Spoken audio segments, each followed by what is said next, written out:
வணக்கம் மக்களே, நீங்கள் பார்க்குறது டெய்லி டாக்கீஸ் யூடியூப் சேனல். நம்ம சேனலை மறக்காம சப்ஸ்கிரைப் பண்ணிக்கோங்க. வாங்க வீடியோக்குள்ளே போகலாம். இன்றைக்கி நம்ம ஸ்பைடர்மேனை பற்றி தான் பார்க்க போகிறோம். வாங்க பார்க்கலாம். ஸ்பைடர்மேன் 2002 டோபி மேக்கர் தான் ஸ்பைடர்மேன் நடிச்சிருப்பார். இந்த படத்தோட main villain Norman Osborn, green goblin. Stan Lee green கோப்ளினுக்கு நார்மன் ஆஸ்மான் தான் பேர் வச்சார். ஆனால் ஜாக் கிர்பி என்ன சொன்னார்னா, டிசி காமிக்ஸில் பேட்மேனுக்கு ஜோக்கரோட ரியல் என்ட்ரி தெரியாமல், இந்த மாதிரி கிரீன் கோப்ளினுக்கும் ரியல் என்ட்ரி தெரியாமல் இருக்கலாம். அதனால ஸ்டான்லி ஒத்துக்கவே இல்லை. Green காப்ளினோட real identity Norman Osborn தான் கிரியேட் பண்ணார். ஸ்டான்லி என்ன தான் ஏகப்பட்ட கேரக்டர்ஸ், ஏகப்பட்ட டீம் கிரியேட் பண்ணாலும் அவரோட செல்ல குழந்தை ஸ்பைடர்மேன் தான்.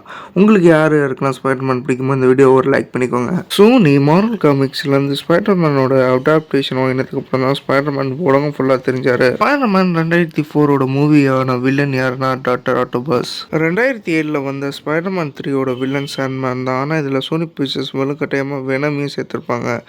வெனம் ஒரு சிம்பையாட். உங்கள் எல்லாருக்கும் ஒரு இன்ட்ரெஸ்டிங் ஃபேக்ட் சொல்லட்டுமா? வெனமை கிரியேட் பண்ணது ஸ்டான்லி இல்லை, வெனமை கிரியேட் பண்ணது ஸ்பைடர்மேனோட ஃபேன் ஒருத்தர். 2012 ஆண்ட்ரூ கார்ஃபீல்ட் நடிப்பில் வெளியான படம் தான் அமேசிங் ஸ்பைடர்மேன். இந்த படத்தோட வில்லன் லிசார்ட். 2014 வெளியான த amazing Spiderman 2 villain electro.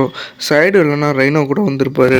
Marvel cinematic யூனிவர்ஸோட 16 படமா ஸ்பைடர்மேனோட 3வது ரீபூட்டா ஸ்பைடர்மேன் ஹோம் கமிங் 2017 வெளியானது. இந்த படத்தோட மெயின் வில்லன் வல்ச்சர். கிளைமேக்ஸில் ஸ்கார்பியன் கூட இன்ட்ரோ கொடுத்துருப்பாரு வில்லனா. ஆக்சுவலாக வல்ச்சர் ஸ்பைடர்மேன் 4 சாம்ராயினி எடுக்கிற படத்தில் வந்திருக்க வேண்டியது. அந்த படம் கேன்சல் ஆனதுக்கப்புறம் ஹோம் கமிங்கில் தான் வந்தார். 2019 அவெஞ்சர்ஸ் எண்டு கேமுக்கு அப்புறம் வெளியான படம் தான் ஸ்பைடர்மேன் ஃபார் ஃப்ரம் ஹோம். இந்த படத்தோட வில்லன் மிஸ்டீரியோ. மிஸ்டீரியோ சாம் ரைனி ஸ்பைடர்மேன் 4 வந்திருக்க வேண்டியது ப்ரூஸ் கேம்பிள் நடிப்பில். ஆனால் கேன்சல் செய்யப்பட்டதுனால வரல. 2021 வெளியான ஸ்பைடர்மேன் ஹோம்ல பழைய வில்லன் எல்லாரையும் இறக்கிருப்பாங்க. இந்த விஷயம் வெளியாக போற ஸ்பைடர்மேன் பிராண்ட் நியூ டே என்ன பண்ணி வச்சுக்க போறாங்கன்னு தெரியல. வெயிட் பண்ணி பார்ப்போம். தேங்க்யூ ஃபார் வாட்சிங் வீடியோ.